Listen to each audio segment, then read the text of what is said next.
Hey guys, Ashley Francis here with Blue Sage Counseling and Wellness, the holistic psychotherapist here in Charlotte, North Carolina. So today I want to talk about the importance and function of routines and rituals. So this is something that comes up pretty often in my practice, and it's also something that is alive and active on my mind for my own personal mental, spiritual, and physical health every single day. It is because of the specific routines and rituals that I practice that help me stay on top of my game. But most importantly, it also helps to combat my own symptoms of depression and anxiety. I tell you, when I am off routine or if I'm not practicing my rituals, you don't want to know me. I'm not a very nice person. I'm certainly not very happy. And it's really shocking and surprising that after 35 years, you'd think I would figure out that, hey, you need to stay on this routine in order to stay out of depression. But nonetheless, old habits die hard, and sometimes these things happen, and even unplanned things start to happen that knock us off of our routines. But what I know to be true is that when I am practicing my routines and my rituals consistently, that is when I am my best version of myself. That is the Ashley that shows up, that's present, that is killing it personally, killing it professionally. So because this is something that I practice on an everyday basis personally, I really, really try to drive it home professionally as well with each one of my clients because I know this to be true and I'm living proof that this is true as well. So I want to talk a little bit about my own personal story about how I've developed my routines and rituals and what it is that I do in the hopes that it might help one of you. So I don't know if everyone knows this, but I recently lost 85 pounds. Yay. And I have converted to more holistic living, holistic eating, clean eating more specifically, and engaging in meditation and spiritual practices. And mind you, I have not been doing this for all that long in comparison. My journey started about 2 years ago when I made the decision to start turning things around. I was miserable. Now, mind you, I have been struggling with depression and anxiety for as long as I can remember. And in particular, when I was a teenager was when it was the worst. I just didn't have any motivation. I was lazy. And I mean lazy. Not athletic whatsoever, detested sports, hated exercise. So it's been a long time coming for me to get on the track that I wanted to be on. But you know what? I'm thankful that I was able to get to where I'm at, to come to that crossroads in my life, to where I had enough grit and strength to be able to start doing things differently. So I say all this because you may be sitting there thinking, well, that's for other people. I hear these stories about people that lose all this weight or they really turn things around and they started meditating every day and they started eating well. And that I've tried it so many times, right? We have the best of intentions. We establish this routine. We plan it all out. We write it all down. We talk and talk and talk about it. And then we start to implement it, but it's not familiar to us. So we start to feel uncomfortable. And when that sense of discomfort starts to set in, that's typically when we start questioning ourselves. And then before we know it, we're throwing in the towel, right?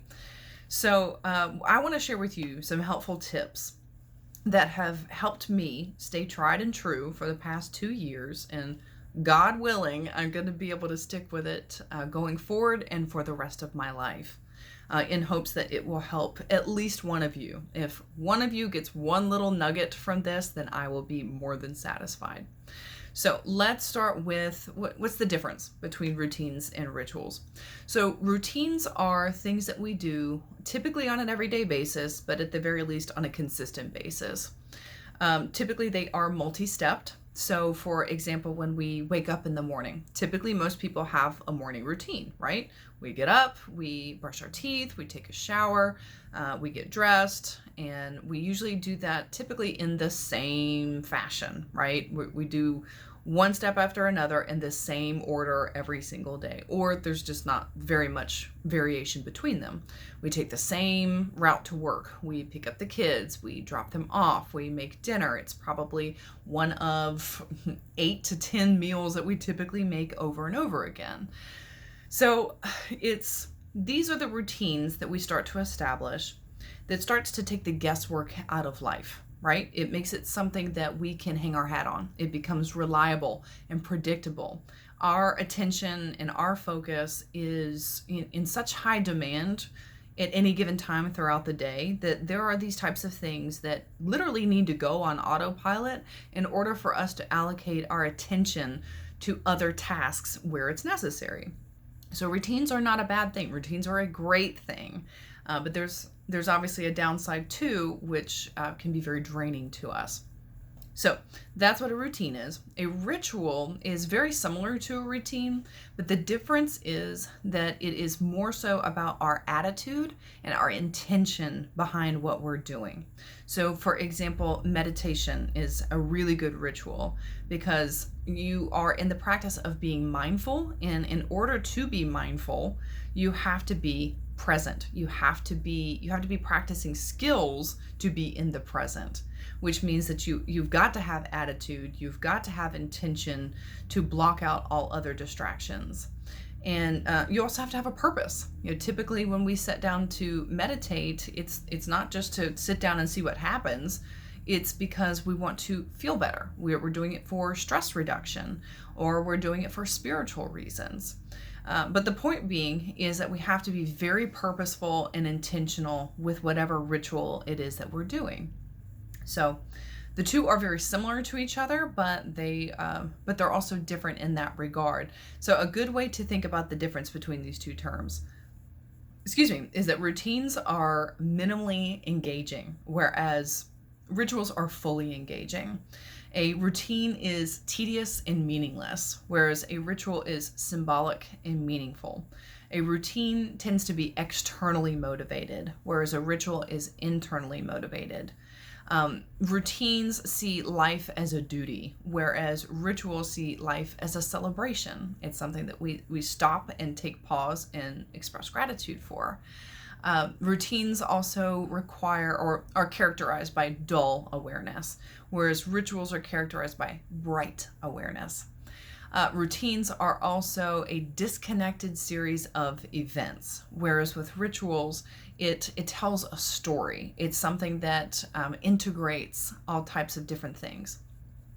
And routines, they don't give us a sense of much belonging, whereas with a ritual, we have a strong sense of belonging. And also, routines are also focusing on the completion of tasks, whereas rituals are focused on the performance of tasks. So, both are important. But here's the thing, and this is something that I got to thinking about over the most recent vacation, is that I was totally burned out on my routine. I typically like to exercise, I eat well, I like to talk to friends and family. What else is in my routine? I get very good sleep. And there's just an order in which I like to do those things. And I noticed that when I was off of that routine, I fell apart. I totally fell apart. That's embarrassing to admit, but it's true. That is when my symptoms of depression and anxiety really start to kick in. And so it got me thinking, wow, this is really, really different. And I really need to get clear on what is the difference? What's happening here? What are the mechanisms underneath it all that are causing this to happen? And so it cost me to do a little bit of research to find out, what really is behind a routine? What is behind a ritual? Why is it so helpful? And more importantly, why, when I am off of that routine and ritual, do I just crumble and fall apart? And so I want to share with you what I have learned. So with a routine, it is something that, as I previously said, it's something that's really more on autopilot, and it is coming from the unconscious. And when we think of the unconscious, it is an amalgamation of the things that have happened to us, the interactions that we've had, the events that have taken place that now shape our thoughts, feelings, and behaviors. So the routine is a result of all of those things that we had participated in or had happened to us. And like I said earlier, now that it is in the present moment, we have this tendency to get overwhelmed by all of that other stimuli, right? So we need to rely on our daily routines to help get us through, to make sure that our daily tasks are getting done, and we're making sure that we are moving forward. So those routines are difficult to break. It's really also an amalgamation of habits too. And so the routines are of particular importance, but the rituals is the part that I was missing. That is the bread and butter. That's the stuff that makes us feel alive, that gives us meaning and gives us purpose, or at least it reminds us of what our vitality is all about and why we're doing it and what we're here for.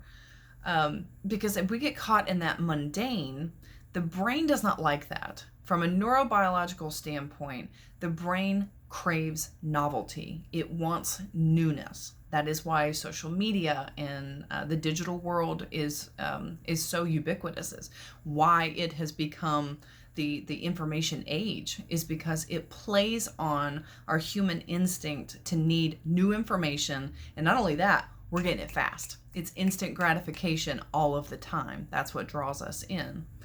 So if we are just going through the motions of everyday life, going through the same routine over and over and over again, the brain doesn't have anything new. It doesn't have anything that it can grab onto, or excitement or motivating to get us out of our comfort zones, the stuff that growth is really all about. So that's what I learned what was missing was I wasn't meditating. I wasn't doing things with purpose. In fact, I was doing just the opposite. I was pushing all kinds of important things away from me and even denying that it was something that was important to me. So that's what I figured out. That's what was missing. And as I figured these things out, I like to share them with other people. If you are keeping good information to yourself, it is selfish. Share it as much as you possibly can. So the routines and rituals is important for long-term behavior change. So this is the last piece to discuss in this video, is long-term behavior change. So here's the kicker. Here's the formula to being able to change your behavior over time. And this is the exact formula that I have been following for myself in order to lose the weight and get healthy and get back on track when I've been off track. Because I've been off track quite a few times, but I've always managed to get back on over these past 2 years, which has made all the difference. All the difference. So we've got this enthusiasm. We're pumped and we're ready to go in the beginning of a plan, right? It's something new, which is what the brain craves. It wants all of that. So as it's getting what it needs in the beginning, it's not difficult to stick with it. But fast forward a little ways into it, when all that newness and the shininess starts to wear off, that's usually when we throw in the towel. But it is also the time when it is the most crucial, by far the most crucial time that we must stick with it. And there's a lot of components that go into that, but really what it comes down to is our commitment. It's our commitment to ourself. It's our commitment to the big picture. It's where we're headed. It's where we want to be. And also just being cognizant and aware of the fact, just to go ahead and plan on being, I want to say unhappy, but there being a lull period in which the fun has worn off. It is not fun. And this can be applied to relationships as well, particularly romantic relationships. We're not Much of the reason why we stick around is because of our commitment. It's not sunshine and rainbows all the time, right? It's really hard work. And there are times where we genuinely feel sad. We feel really lonely, but we still stick around because we have a commitment to the big picture. So it really is the meat of it is sticking with it when it is the hardest. Those days when you wake up and you do not want to go to the gym, it's the last thing that you possibly want to do. You're laying there in bed and just thinking of every single excuse under the sun. And I'm good at it. I'm very good at coming up with every excuse. Man, I'm so tired. My body hurts. I've got a big day ahead of me. Or my favorite is, well, I've already exercised 3 days this week. I'm good. I don't have to do it anymore. It's good enough. Ooh, that's the good one. It's good enough. But is it? Is it inconsistency, or is it consistent with your commitment and what your overall goal is? If it's not, you get your butt up and you go to the gym. And it's those days that mean the most. Absolutely, they mean the most. And also you notice too that once you got up and got into your routine and you were able to complete the task, how good do you feel? That's when you feel on top of the world. It's not even the days that you got a really good workout or, just kind of checking it off the list. Okay, I got it done and I feel great about it. But it's the days that it was the last thing that you wanted to do and you got up and did it anyway. That's it. And so the idea is that you're kind of putting this blind trust into the process. This is also the other piece of it too, is that sticking with it, even when you don't want to, when it is the hardest, but it's for the purpose of developing a new habit. I have to do this every day so that it becomes habit. If I'm not doing it consistently, then I have a propensity to talk myself out of it and actually not follow through with it. And that's when we wind up feeling worse than we did to begin with, because now we let ourselves down. And that's the worst part. That's the worst feeling in the world. I know it is for me. So it really is about sticking with it even when it's the last thing in the world we want to do. But it's also about developing that habit. And what we can't see in the moment is that it gets easier. That's the kicker, is that it starts to get easier. It might be hard for weeks. It might be hard for months. Typically, it's not going to be hard for years because by then you've developed it into a habit. But that's the thing, is being able to stick with it long enough to where it becomes a habit, and keeping your eyes on the prize to remind yourself that it's not always going to be this hard. I love using exercise as an example because it makes the most sense to me, and it's where I've been the most successful lately, so it's relevant. When I started working out last year, I like to go to classes because I go to the gym by myself and work out. I don't get even close to the same workout that I do from a class, right? Makes sense. So I reflect on my physical fitness level at that time, and it was okay. It was okay. Like I said before, I've never been athletic. I've never been in shape, prior to these past 2 years, ever in my life. And I got reminded of that every single day. I'd go to the class and I'm huffing and I'm puffing and I can't get through the class. I'm looking around at everybody else and they're kicking ass and I'm over here and just beating myself up, calling myself every name under the sun. And just really feeling the wrath of it all. And I just wasn't where I wanted to be. But I just decided, I kind of made a deal with myself. Well, all right, so I've heard all this information. I hear people saying all the time that you just need to stick with it. Well, I don't normally do that. Let me just go ahead and do it this time. Even though I'm huffing and puffing, I'm not in shape, I've never in my life experienced it getting easier. That's the thing, is I never experienced it getting easier. It was always hard. It was always miserable. And I really didn't get many rewards out of it. And that's the big reason too why we give up as well, right? Is because, I should have these results by now. We want that immediate gratification when that's just not the case. So I stuck with it. And here I am a year later after starting the exercise classes, and I'm in shape. I'm actually in shape. And that doesn't mean that I don't still have difficult days. There's days that I'm huffing and puffing. Like this morning, I was huffing and puffing. I had to take breaks. Some days you're just not on top of your game. But the point is that I still did it. I still went. I still gave it my all. I stuck it through. I didn't give up. So I didn't give up on myself. And at the end of the workout, I felt great. I felt great. It wasn't pretty, but I felt great because I stuck with it. So that is the point here. That is the function, and that is the importance of routines. But it's also beyond that. What is the formula? How do we actually make it work for us? And it's having that blind trust that if we stick with it long enough, the rewards will come. They will come. But you have to stick it out long enough while the rewards are not coming to be able to get to that reward center, to be able to start reaping those rewards at some point. So I use the exercise as an example, but this can be extrapolated to absolutely anything, right? If we apply this to depression or anxiety or OCD or ADHD, all of the symptoms that come along with these types of conditions, if you want to see improvement, then you've got to practice the specific set of skills that your therapist is recommending and do it consistently, and even do it when you're not seeing the rewards.